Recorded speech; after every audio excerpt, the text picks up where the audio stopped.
नमस्कार बच्चों, मास्टर की पाठशाला में आपका स्वागत है। आज मास्टर की पाठशाला में मैं आपको कॉस्ट अकाउंटिंग का एक चैप्टर स्टार्ट करूंगा जिसका नाम है स्टैंडर्ड कॉस्टिंग। स्टैंडर्ड कॉस्टिंग बच्चों आपका काफी पोर्शन कवर करता है आपके सिलेबस का और काफी इंपॉर्टेंट टॉपिक है। स्टैंडर्ड कॉस्टिंग को बेटा मैं आपको दो पार्ट में पढ़ाऊंगा।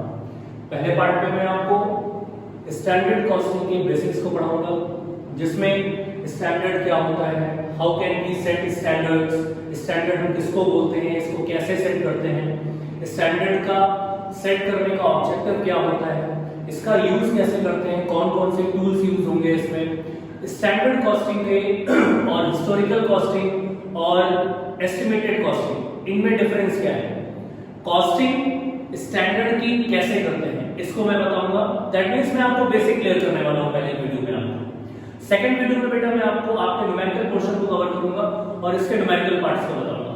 तो आइए अपना स्टैंडर्ड कॉस्टिंग का चैप्टर स्टार्ट करते हैं और बोर्ड की तरफ चलते हैं। ठीक है बेटा, फिर स्टार्ट करते हैं अपना topic standard costing, cost accounting का। स्टैंडर्ड कॉस्टिंग में बेटा पहले स्टैंडर्ड को समझिए। स्टैंडर्ड क्या होता है? तो स्टैंडर्ड को कोई भी, पहली बात तो आप समझ लो कि जब आप कॉस्ट अकाउंटिंग पढ़ते हो तो आप according to manufacturer, according to producer पढ़ते हो।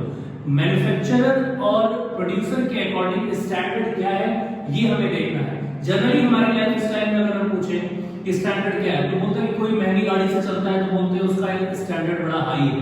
इनके पास बहुत बड़ा घर है तो बोलते हैं इनका स्टैंडर्ड बड़ा हाई है। ये बहुत महंगे जूते चप्पल पहनते हैं तो बोलते हैं इनका स्टैंडर्ड बड़ा हाई है। बड़ी महंगी शर्ट पहनते हैं, स्टैंडर्ड इनका हाई है। तो दैट मींस ये हमारे पर्सनल स्टैंडर्ड्स हैं बेटा, जो हमने अपनी लाइफ स्टाइल में सेट कर रखे हैं। जैसे हम एक जनरल असम्पशन मानते हैं कि भाई कोई अगर गैस के शूज पहन रहा है तो बड़ा उसका स्टैंडर्ड हाई है, लेकिन ये हमारे पर्सनल स्टैंडर्ड्स होते हैं। इसका कॉस्ट अकाउंटिंग में कोई लेना देना नहीं होता है।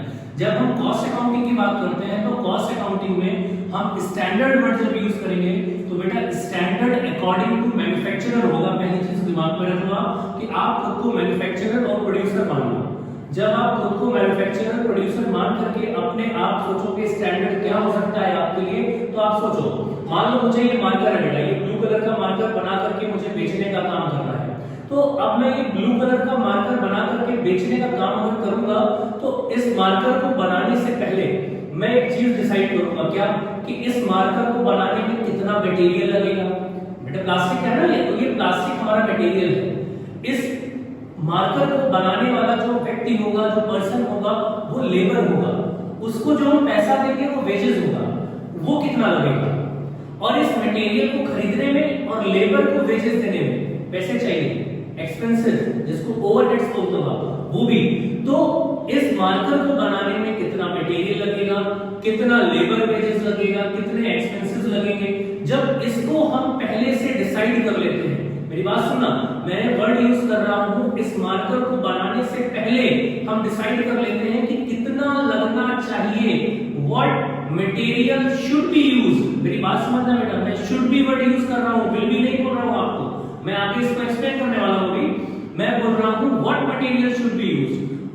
तो अगर हम पहले से पूछें आपसे कि बेटा इसको बनाने में कितना मटेरियल यूज होगा, तो आपको तो आइडिया होगा नहीं, आप तो मैन्युफैक्चरर नहीं हो। लेकिन मैं तो मैन्युफैक्चरर हूं, तो मुझे आइडिया है कि हमें एक मार्कर को बनाने में 1 किलो सपोज प्लास्टिक यूज होगा। तो 1 किलो प्लास्टिक यूज होगा, 1 केजी प्लास्टिक यूज होगा, तो 1 केजी मटेरियल हमारा स्टैंडर्ड हो गया। तो स्टैंडर्ड कोई भी मैन्युफैक्चरर, कोई भी प्रोड्यूसर प्रोडक्ट को बनाने से पहले सेट करता है। एक छोटा सा एग्जांपल लेता हूं बच्चों आपके लाइफ से जुड़ा हुआ। मान लो आप 12th आपने किया, सीबीएसई बोर्ड से किया, आईसीएसई से किया, तो 100 मार्क्स का पेपर आपने दिया। 100 मार्क्स में आपको 33 मार्क्स पास माने गए कि 33 मार्क्स आएंगे तो ही आप पास माने जाओगे, otherwise fail. That means CBSE board ने 33 मार्क्स का स्टैंडर्ड डिसाइड कर रखा है। 33 marks according to CBSE board ये उनका स्टैंडर्ड है। दैट मींस पेपर होने से पहले ही देखो उन्होंने बता रखा था आपको कि बेटे 33 नंबर लाओगे 33 तो ही पास होगे, नहीं तो फेल समझ लेना आपको। तो इसका मतलब जो भी स्टैंडर्ड है हर तरह का, कोई जरूरी नहीं है कि मैन्युफैक्चरर ही स्टैंडर्ड तय करे। मैंने बोला ना एक पर्सनल स्टैंडर्ड्स भी होते हैं। जैसे सीबीएसई ने बोला कि सीबीएसई के नॉर्म्स है, ऐसा कोई जरूरी नहीं है कि ये आपकी यूनिवर्सिटी में, जैसा आप जानते हो यूनिवर्सिटी में कोई जरूरी नहीं कि 33 मार्क्स लाओगे तो ही आप पास होगे, ऐसा बिल्कुल नहीं है। ये सीबीएसई का स्टैंडर्ड है कि 33 मार्क्स आप लाओगे तो आपका क्या है, आप पास होना चाहोगे, अदरवाइज आप फेल हो। तो अकॉर्डिंग टू सीबीएसई बोर्ड ने 33 मार्क्स का स्टैंडर्ड देकर रखा है। पेपर आप बाद में दोगे, दैट मींस प्रोडक्शन बाद में होगा, आप पेपर बाद में दोगे और नंबर भी आपके बाद में आएंगे, लेकिन पहले से ही सीबीएसई ने आपको डिसाइड कर दिया कि बेटे 33 आएंगे तो ही पास होगा, नहीं तो अपने आप को फेल समझ लेना। तो अगर स्टैंडर्ड की बात करें तो स्टैंडर्ड बेटा हमेशा प्रोड्यूसर तो प्रोडक्शन करने से पहले ही डिसाइड कर लेता है। अब बात करें कि भाई आखिर ये जो स्टैंडर्ड है ये डिसाइड कैसे होगा, तो बेटा मैं आपको एक एग्जांपल लेके बताता हूँ कि जैसे भाई कोई भी काम हम इस दुनिया में करते हैं तो हम लोग कॉमर्स वाले हैं, कॉमर्स वाले तो बिना प्रॉफिट के कोई काम करते नहीं है। तो प्रॉफिट कमाने के लिए हम कोई भी काम करेंगे इस दुनिया में। अकॉर्डिंग टू कॉस्ट अकाउंटिंग सबसे पहले प्रोडक्ट को बनाएंगे, फिर प्रॉफिट जोड़ेंगे और फिर बेचेंगे। तो बेटे अगर हमें को बनाने में जो टोटल पैसा लगता है उसको मैंने बोला वो कॉस्ट है, तो सबसे पहले आप प्रोडक्ट की क्या निकालोगे, कॉस्ट, उसके बाद उसमें आप क्या जोड़ोगे, प्रॉफिट, फिर क्या आएगा आपका सेल्स, क्योंकि कॉस्ट में प्रॉफिट जोड़ते हैं तब सेल्स आता है। इसी वैल्यू पर मैन्युफैक्चरर प्रोडक्ट बेचता है। तो जब तक मैन्युफैक्चरर, अगर सपोज करो मैं एक मैन्युफैक्चरर हूं और मुझे ये मार्कर बना के बेचना है, जब तक मुझे यही नहीं बेटा पता होगा कि ये मार्कर मैं बनाऊंगा कितने में, तब तक उसमें प्रॉफिट नहीं जोड़ सकता, तब तक मैं सेलिंग प्राइस कैसे डिसाइड करूंगा। तो बिना कॉस्ट के बिना टोटल कॉस्ट को कैलकुलेट किए कॉस्ट अकाउंटिंग आगे नहीं बढ़ सकती है। इसीलिए कॉस्ट को, अब क्योंकि हम बात कर रहे हैं स्टैंडर्ड डिसाइड करने की, और मैंने आपको बोला कि कोई भी स्टैंडर्ड जो होंगे वो प्रोडक्शन से पहले डिसाइड किए जाएंगे। तो अगर कॉस्ट की बात करें तो कॉस्ट का सब डिवीजन करते हैं, तो सब डिवीजन करने में जिसको एलिमेंट्स ऑफ कॉस्ट भी बोलते हैं, तो कॉस्ट टोटल कॉस्ट आती कहां से है, तो मटेरियल, लेबर या वेजेस और ओवरहेड्स, इन तीनों को हम बोलते हैं सब डिवीजन ऑफ कॉस्ट। और बिना मटेरियल, लेबर, वेजेस और ओवरहेड्स को अलग अलग कैटेगराइज किए बिना हम अपने स्टैंडर्ड डिसाइड नहीं कर सकते, क्योंकि सबसे पहले हमें कॉस्ट डिसाइड करनी है कि हमारे मार्कर की कॉस्ट कितनी होगी। तो हमने प्रोडक्शन से पहले ही डिसाइड करना होगा, क्योंकि अगर प्रोडक्शन से पहले हम डिसाइड नहीं करेंगे कि हमारा स्टैंडर्ड क्या होगा तो अनलिमिटेड मटेरियल लग सकता है, वेस्टेज हो सकते हैं मटेरियल के, लेबर का जाने कितना लग जाएगा और न जाने कितने खर्चे होते रहेंगे। इसीलिए हर एक मैन्युफैक्चरर पहले ही डिसाइड कर लेता है कि एक्सपेक्ट कर लेता है कि भाई इतनी चीजें में हमें एक मार्कर बनाने में कितना, एक मार्कर को बनाने में मान लो 4 रुपए का मटेरियल लगेगा और लेबर जो लगेगा वो 2 रुपए का लगेगा, ओवरहेड जो लगेगा 2 रुपए का लगेगा, तो उसकी जो टोटल कॉस्ट आएगी वो कितनी आएगी, 8 रुपए। फिर उसने उसमें 2 रुपए प्रॉफिट जोड़ दिया और उसको कितने में बेचेगा, वो 10 रुपए में। तो सेलिंग प्राइस बेटा तब तक डिसाइड नहीं किया जा सकता, प्रॉफिट तब तक नहीं डिसाइड किया जा सकता जब तक उस प्रोडक्ट की कॉस्ट को डिसाइड न कर लिया जाए। तो जब हम स्टैंडर्ड्स की बात करेंगे तो स्टैंडर्ड प्रोडक्शन से पहले डिसाइड करना है।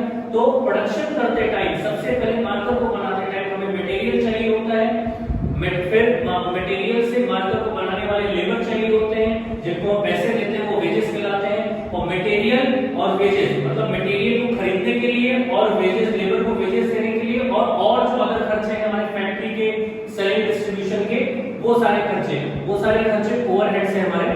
तो ये तीनों को जोड़ करके बेटा टोटल कॉस्ट आती है। तो जब स्टैंडर्ड हम डिसाइड करेंगे तो मटेरियल के लिए अलग स्टैंडर्ड होगा कि हम मटेरियल इतना लगेगा, लेबर इतना लगेगा, ओवरहेड इतने लगेंगे, तब जाके इनको सम करके टोटल हमारी कॉस्ट आएगी।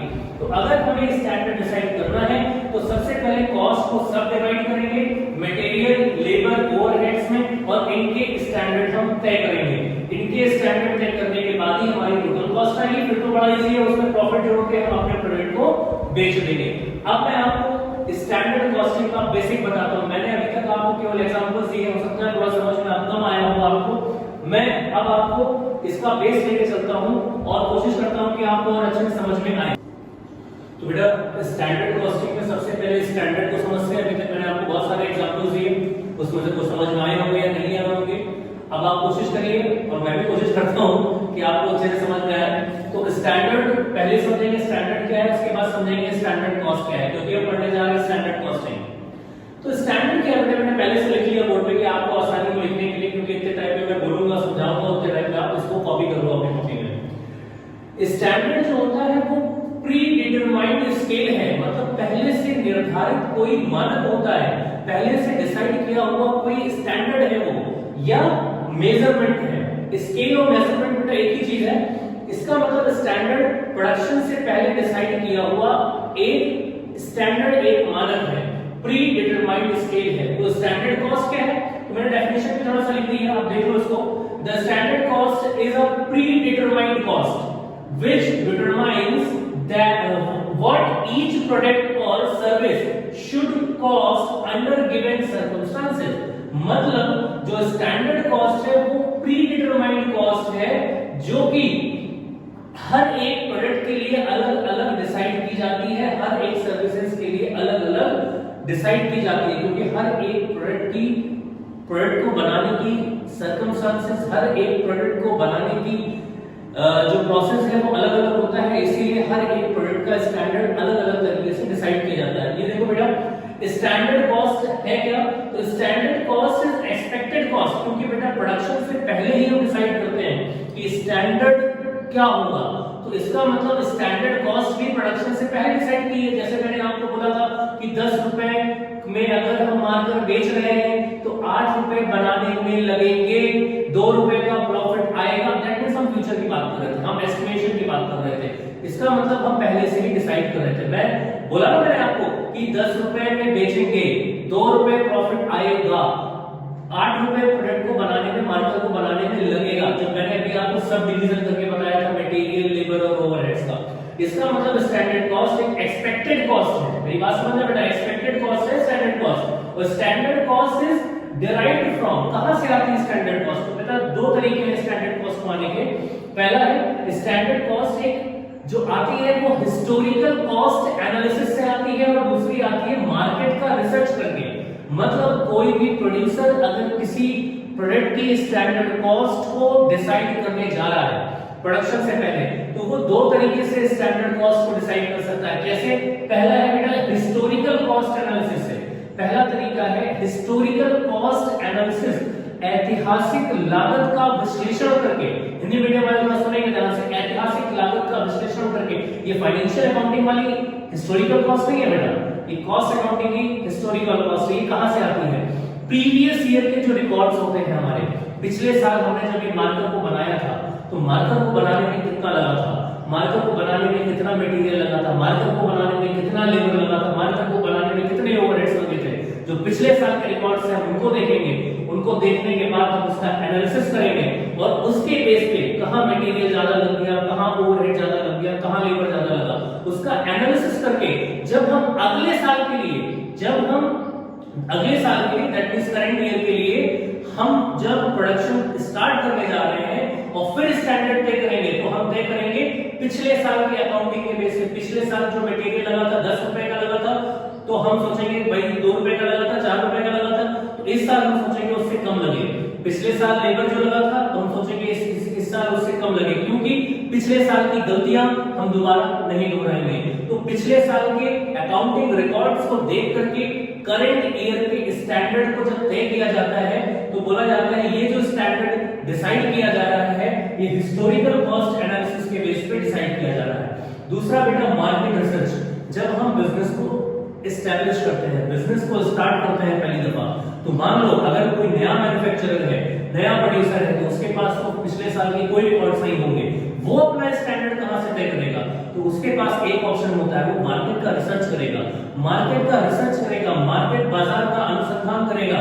वो जब रिसर्च करेगा तो वो पाएगा कि मटेरियल कितना लगना चाहिए, लेबर कितना लगना चाहिए, और ये जो रिसर्च वर्क होगा बेटा, रिसर्च आप वर्ड समझते हो ना, रिसर्च, तो ये रिसर्च जो है ये साइंटिफिक और टेक्निकल एनालिसिस है।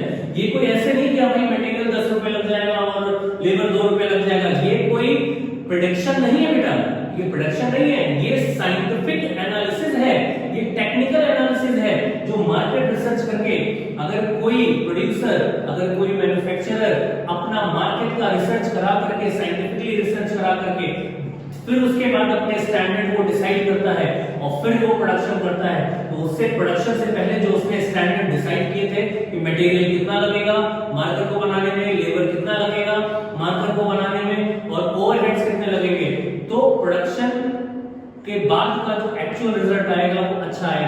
अगर कोई मैन्युफैक्चरर कभी अपना पिछला रिकॉर्ड नहीं रख पाया, उसके पास पिछले रिकॉर्ड नहीं है, वो नए तरीके से बिजनेस स्टार्ट कर रहा है, नया प्रोडक्ट बनाना चाह रहा है, मार्केट में कोई नया प्रोडक्ट लॉन्च करना चाह रहा है, तो वो स्टैंडर्ड कॉस्टिंग को डिसाइड करने के लिए मार्केट रिसर्च का ऑप्शन लेगा, मार्केट रिसर्च कराएगा, उसके बाद वो अपने स्टैंडर्ड्स को तय करेगा।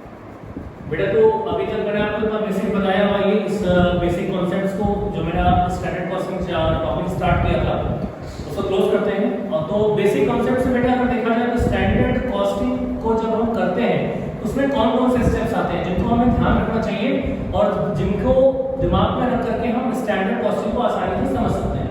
तो बेटा सबसे पहले स्टैंडर्ड कॉस्टिंग में हम डिटरमिनेशन करते हैं स्टैंडर्ड्स का। जैसा कि मैंने आपको बताया था बेटा कि अगर ये ब्लू कलर का मार्कर हमें बनाना है तो इसको बनाने में कितना मटेरियल लगेगा, दैट मींस हम मटेरियल का स्टैंडर्ड तय कर रहे हैं प्रोडक्शन से पहले।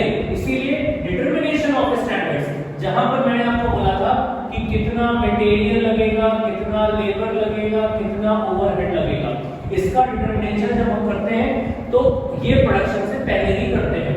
जब हम ये डिसाइड कर लेंगे कि मार्कर को बनाने में कितना मटेरियल लगेगा, कितना लेबर लगेगा, कितना ओवरहेड लगेगा, तो मैं मान लेता हूं, एक एग्जांपल लेके चलता हूं बेटा समझाने के लिए। मैंने माना कि मटेरियल मार्कर को बनाने में 100 केजी लगना चाहिए। इस ब्लू कलर के मार्कर को बनाने में जो मटेरियल लगना चाहिए, मैंने ये माना प्रोडक्शन से पहले कि 100 केजी का लगना चाहिए। ऐसे ही लेबर को और ऐसे ही ओवरहेड्स का स्टैंडर्ड हम प्रोडक्शन से पहले डिसाइड करेंगे। अभी मैं सिर्फ मटेरियल को लेके चल रहा हूं क्योंकि मैं जब आगे आपको टॉपिक को लेके आऊंगा मैटेरियल पे तब मैं आपको बताऊंगा। तो डिटरमिनेशन ऑफ स्टैंडर्ड्स मतलब मटेरियल को सबसे पहले हमने डिसाइड कर लिया कि 100 केजी इस मार्कर को बनाने में लगेगा। कंप्यूटेशन ऑफ एक्चुअल कॉस्ट, जब हम स्टैंडर्ड को डिसाइड कर लेते हैं तो प्रोडक्शन करते हैं और प्रोडक्शन करने के बाद जो हमारे पास एक्चुअल रिजल्ट्स आते हैं, मतलब मैंने सोचा था मार्कर को बनाने में 100 केजी का मटेरियल लगेगा, लेकिन जब मैंने मार्कर को बनाया तो मार्कर को बनाने में जो मटेरियल लगा वो 150 केजी लग गया, 150 केजी लग गया मार्कर को बनाने में। दैट मींस ये हमारा कंप्यूटेशन ऑफ एक्चुअल कॉस्ट है। एक्चुअल में मटेरियल को बनाना, एक्चुअल में मार्कर को बनाने में 150 केजी मटेरियल लग गया। अब अगला स्टेप है comparison of standard and actual. दोनों का अगर हम कंपैरिजन करें तो बेटा रिजल्ट ये आ रहा है कि हमने सोचा था 100 लगेगा लेकिन लग कितना गया 150। इसका मतलब बेटा समझो, इसका मतलब 50 का हमारा आंसर जो आ रहा है वो ज्यादा है। मतलब हमने सोचा था इस मार्कर को बनाने में 100 केजी मटेरियल लगना चाहिए था, लेकिन लग गया कितना गया 150 केजी। इसका मतलब हमारा जो रिजल्ट आया है वो 50 आया है। 50 कौन सा है? तो बेटा हमेशा याद रखो स्टैंडर्ड में एक्चुअल को हम माइनस करते हैं। तो स्टैंडर्ड हमने सोचा था सेट किया था 100 का और आ गया 150। तो ये जो आंसर आया है दो तरीके से बेटा आंसर आएगा। जो आंसर आएगा या तो प्लस का आएगा या तो माइनस का। प्लस का आता है तो वो फेवरेबल है और माइनस का आता है तो एडवर्स है। हम प्लस माइनस का साइन नहीं लगाएंगे, हम या तो फेवरेबल लिखेंगे या एडवर्स, या एफ और ए डिनोट करेंगे। तो ये जो आंसर हमारा आ रहा है वो हमारे एडवर्स है, क्योंकि हमने सोचा था कि 100 केजी लगना चाहिए था एक मार्कर को बनाने में, लेकिन लग कितना गया 150 केजी। मतलब हमें लॉस हुआ है ये। फिर कंपैरिजन ऑफ स्टैंडर्ड और एक्चुअल कॉस्ट हमने किया तो हमने पाया कि 50 केजी का मटेरियल ज्यादा लग गया है। अब हम कंप्यूटेशन ऑफ वेरिएंसेस करेंगे। अब वेरिएंसेस बेटा ये पूरा न्यूमेरिकल टॉपिक है, यहां पर हम मटेरियल का वेरिएंस, लेबर का वेरिएंस और ओवरहेड का वेरिएंस पढ़ेंगे न्यूमेरिकली नेक्स्ट वीडियो में। एसेटमेंट ऑफ रीजंस ऑफ वेरिएंसेस, बेटा ये जो 50 आया है ना बेटा एडवर्स, यही हमारा वेरिएंस है। ये जो 50 आया ना हमारा ये एडवर्स है। मतलब 50 हमने सोचा था 100 केजी मटेरियल लगेगा, लगा कितना 150 केजी। तो 50 का एडवर्स रिजल्ट आ गया क्योंकि हमारा स्टैंडर्ड कुछ और था और एक्चुअल में कुछ और आया, माइनस में है। तो यही हमारा वेरिएंस है। उसके रीजंस को हम देखेंगे कि आखिर ये क्यों हुआ।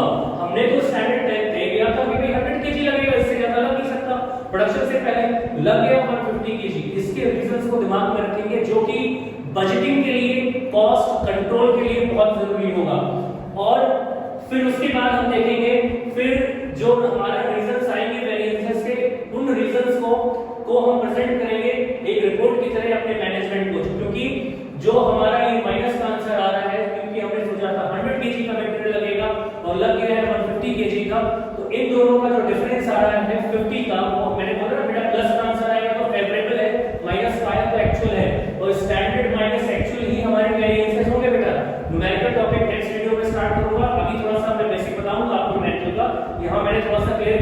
कि स्टैंडर्ड माइनस एक्चुअल ही वेरिएंस है। ये वेरिएंस क्यों आया, मतलब मैंने सोचा था 100 लगेगा, 150 क्यों लग गया। जब इसके रीजन सबको पता चल जाएंगे तो ये रीजंस मैनेजमेंट के लिए बहुत जरूरी है, क्योंकि अगर हमने कॉस्ट को कंट्रोल नहीं किया, ये 50 आज ज्यादा लगा है, कल हो सकता है 100 ज्यादा लग जाए, परसों 200 केजी ज्यादा लग जाए, तो ये मैनेजमेंट को हम रिपोर्ट करेंगे कि ये 50 रुपीस का एडवर्स का आंसर जो हमारा आया है, ये वेरिएंसेस जो हमारे 50 रुपीस के आए हैं, ये क्यों आए हैं, इनके रीजंस को पता करके उसके बाद हम कॉस्ट को कंट्रोल करने का पूरा का पूरा प्रयास करेंगे। क्योंकि बेटा जो स्टैंडर्ड कॉस्टिंग है बेसिकली देखा जाए तो ये कॉस्ट का कंट्रोलिंग ही है, ये मैनेजमेंट के लिए ही यूज होता है, ये बजटिंग है बेसिकली। फॉर एग्जांपल मैं आपको बताऊं बेटा, स्टैंडर्ड कॉस्ट और एस्टिमेटेड कॉस्ट, स्टैंडर्ड कॉस्ट और एस्टिमेटेड कॉस्ट में डिफरेंस क्या, मैंने पहले भी बोला था। स्टैंडर्ड कॉस्ट है व्हाट कॉस्ट शुड बी, क्योंकि मैंने बोला था शुड बी मतलब इतनी ही लगनी चाहिए एक मार्कर को बनाने में। मैंने ये तो नहीं बोला कि मैंने एस्टिमेटेड तो नहीं किया कि व्हाट कॉस्ट विल बी कितनी होगी, मैंने ऐसे कोई भी भविष्य की बात आपसे नहीं की थी। तो अगर मैं ये मार्कर बना रहा हूं, मार्कर को बनाने में 100 केजी का मटेरियल लगना चाहिए था, ये मेरा स्टैंडर्ड था, प्रोडक्शन करने से पहले एक्चुअल में 150 केजी लग गया, मुझे लॉस हो गया 50 केजी का। कैसे हुआ, स्टैंडर्ड माइनस एक्चुअल किया मैंने, तो 50 एडवर्स माइनस का आंसर माइनस का है तो ए लिखेंगे, और ये 50 भी हमारा वेरिएंस है। ये जो वेरिएंस आया है इसके रीजंस हम पता करेंगे क्यों आया है, क्योंकि ये कॉस्ट कंट्रोलिंग और बचने के लिए बहुत जरूरी है। इन रीजंस की एक रिपोर्ट बना करके हम अपने मैनेजमेंट को देंगे, जो कि कॉस्ट को कंट्रोल करने का पूरा प्रयास करेंगे। बेटा ध्यान रखना, मैं फिर से थोड़ा सा आपको बता दे रहा हूं, स्टैंडर्ड कॉस्ट और एस्टिमेटेड कॉस्ट में डिफरेंस क्या है। एस्टिमेटेड कॉस्ट और स्टैंडर्ड कॉस्ट में बेसिकली डिफरेंस ये है कि जो स्टैंडर्ड कॉस्ट होती है ये पूरी साइंटिफिकली और टेक्निकली होती है, ये साइंटिफिकली ट्रस्टेड और टेक्निकली ट्रस्टेड कॉस्ट होती है, क्योंकि ये मार्केट का रिसर्च करके बनाई जाती है। एस्टिमेटेड कॉस्ट जो होगी वो पिछले रिकॉर्ड्स के बेस पर ही डिसाइड की जाती है। पिछला रिकॉर्ड, पिछले साल काम करने की कंडीशंस कुछ और थी बेटा, आज काम करने की कंडीशन कुछ और है। कोरोना आ गया, कोरोना किसी को बता के नहीं आया, पहले से इंडियंस को पता था कि कोरोना आएगा। इंडियन इंडस्ट्रीज को क्या पता था कि आज ये हालत हो जाएगी कि हमारी फैक्ट्रीज में ताले लग जाएंगे, कोई लेबर काम करने वाला नहीं होगा, मार्केट में मटेरियल अवेलेबल नहीं होगा, रॉ मटेरियल सही होंगे। दैट मींस आज की कंडीशन अलग है। तो मार्केट का रिसर्च करके जो स्टैंडर्ड डिसाइड किए जाते हैं वो टेक्निकली होते हैं और साइंटिफिकली होते हैं, जिसको हम बोलते हैं स्टैंडर्ड कॉस्ट। तभी मैंने बोला था व्हाट कॉस्ट शुड बी, और जो पिछले साल के रिकॉर्ड्स पे डिसाइड किए जाते हैं। पिछले साल का रिकॉर्ड, जो पिछले साल की वर्किंग कंडीशंस थी कुछ और थी, पिछले साल की पॉलिटिकल कंडीशंस कुछ और थी, जियोग्राफिकल कंडीशंस कुछ और थी, बिजनेस के एनवायरनमेंट्स अलग थे, इस साल कुछ और होंगे। तो वो जो कॉस्ट होती है वो एस्टिमेटेड कॉस्ट होती है, ये साइंटिफिकली और टेक्निकली ट्रस्टेड कॉस्ट है, इसकी एक्यूरेसी होती है। यहाँ एक्यूरेसी नहीं है बेटा, ये साइंटिफिकली भी नहीं है, ये ट्रस्टेड भी नहीं है, ठीक है। तो इससे ध्यान रखना, कोई बोले स्टैंडर्ड कॉस्ट क्या है, तो अगर एक शब्द में आप बोलते what cost should be before manufacturer, before production, अगर मैन्युफैक्चरर ये डिसाइड करता है कि उसकी प्रोडक्ट की कॉस्ट क्या होनी चाहिए, अगर वो बोलता है क्या होगी, दैट मींस वो एस्टिमेटेड कॉस्ट की बात कर रहा है। पिछले साल के रिकॉर्ड्स को देख करके क्या होनी चाहिए, दैट मींस वो मार्केट का रिसर्च करेगा, करंट वर्किंग कंडीशंस को देखेगा, करंट वर्किंग कंडीशन के हिसाब से वो अपने स्टैंडर्ड्स को जब तय करेगा तो उसको बोलेंगे ये क्या है, ये उसकी स्टैंडर्ड कॉस्ट है। ये बेटा इसका बेस था। अभी मैं आपको इसका थोड़ा सा मैनुअल करके दिखाता हूं, एक तो मैनुअल प्रॉब्लम्स लेता हूं जो कि वेरिएंसेस होंगे। वेरिएंसेस बेटा जो होंगे मैंने आपको पहले भी बोला, बोर्ड पे देखिए, मैंने सोचा था इतना लगेगा लेकिन लग इतना गया। इन दोनों का डिफरेंस ही क्या है, वेरिएंस। वेरिएंस क्या है, स्टैंडर्ड माइनस एक्चुअल। मैं आपको थोड़ा वेरिएंसेस के टॉपिक को क्लियर करता हूं और फिर आगे बढ़ता हूं। इसके बाद जब मैं आपका नेक्स्ट वीडियो आपको दूंगा तो उसमें न्यूमेरिकल प्रॉब्लम्स, बड़ी प्रॉब्लम्स होंगी, अच्छे क्वेश्चन सॉल्व करेंगे, उनको बताएंगे। अभी मैं आपको छोटे क्वेश्चंस एक दो करके दिखाता हूं जिससे आपको थोड़ा वेरिएंसेस क्लियर हो। आइए बेटा थोड़े से न्यूमेरिकल प्रॉब्लम्स आपको बताता हूं। वेरिएंसेस टॉपिक को पहले क्लियर करता हूं। तो बेटा वेरिएंस क्या होता है, तो अब स्टैंडर्ड कॉस्टिंग को मैंने आपको क्लियर कर दिया। वेरिएंस क्या है, बेटा टाइप्स ऑफ वेरिएंस अगर हम बात करेंगे तो मैंने पहले ही बोला था, जो कॉस्ट आती है बेटा वो कहां से आती है, वो मटेरियल से आती है, लेबर से आती है और ओवरहेड्स को जोड़ करके आती है, बेटा एक्सपेंसेस को जोड़ करके आती है। लेबर बोलो या वेजेस बोलो, एक ही है बेटा। तो मटेरियल, लेबर, ओवरहेड को जोड़ करके अगर कॉस्ट आती है तो हम डिसाइड क्या करते हैं, कॉस्ट मतलब स्टैंडर्ड कॉस्ट ही तो डिसाइड कर रहे हैं बेटा। तो प्रोडक्शन से पहले हम क्या डिसाइड करते हैं, स्टैंडर्ड कॉस्ट, तो स्टैंडर्ड कॉस्ट को अगर डिसाइड करना है तो कॉस्ट आप कहां से लेंगे, मटेरियल, लेबर और ओवरहेड से। अगर हमें ये मार्कर बनाना है, बार बार मार्कर का एग्जांपल दे रहा हूं बेटा इसलिए क्योंकि एक ही एग्जांपल अगर रहेगा तो आपको पूरे डाउट्स जो भी होंगे वो क्लियर हो जाएंगे। तो ये मार्कर है, अगर ये ब्लू कलर का मार्कर हमें बनाना है तो इसको बनाने में सबसे पहले मटेरियल, बिना मटेरियल के मार्कर नहीं बन सकता बेटा, और उसको बनाने वाला हमारे पास लेबर होना चाहिए जो अपने हाथों से इसको बनाएगा, उसको हम वेजेस देंगे, और बिना पैसे के बेटा ना मटेरियल मिलने वाला है, ना लेबर को पैसे दे पाएंगे, ना फैक्ट्री का रेंट दे पाएंगे, और ना ही अदर एक्सपेंसेस हम कर पाएंगे। तो अगर हम बात करें स्टैंडर्ड को डिसाइड करने की, तो स्टैंडर्ड हम किसका डिसाइड कर रहे हैं, मटेरियल का, लेबर का, ओवरहेड का।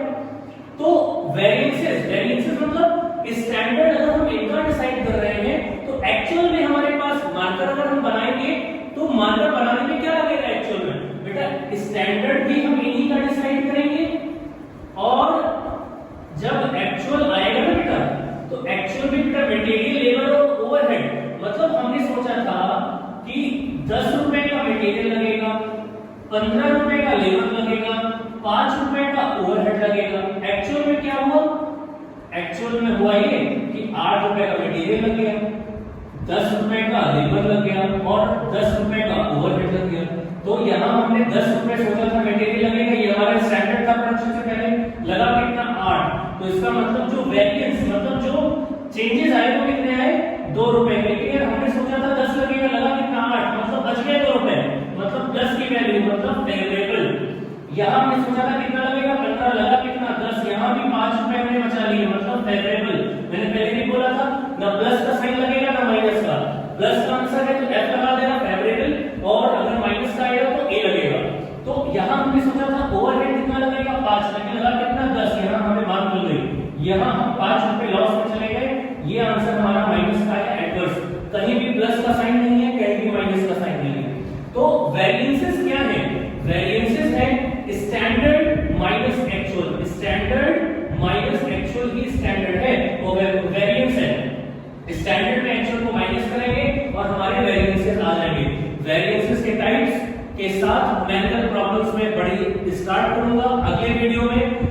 कल आपको बताऊंगा कि कैसे बड़ी प्रॉब्लम सॉल्व होती हैं और कैसे बहुत इजी तरीके से आप फॉर्मूले रटने की जरूरत नहीं पड़ेगी, फॉर्मूले को आप समझ करके कैसे इजी तरीके से आप क्वेश्चंस को सॉल्व कर पाएंगे।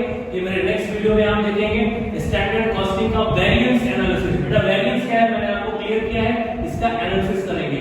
तब तक मैं आपको बता देता हूं टाइप्स ऑफ वेरिएंस क्या होंगे। Types of variance, material variance, देखिए मटेरियल में वेरिएंस आया, लेबर वेरिएंस, देखिए लेबर में वेरिएंस आया, और ओवरहेड वेरिएंस, देखिए ओवरहेड में वेरिएंस आया। क्योंकि बेटा जो स्टैंडर्ड डिसाइड होता है प्रोडक्शन से पहले वो कॉस्ट है का, और कॉस्ट आती कहां से, सब डिवीजन कॉस्ट का जब होता है तो मटेरियल, लेबर, ओवरहेड होता है, इन्हीं में चेंजेस आएंगे। आपने सोचा था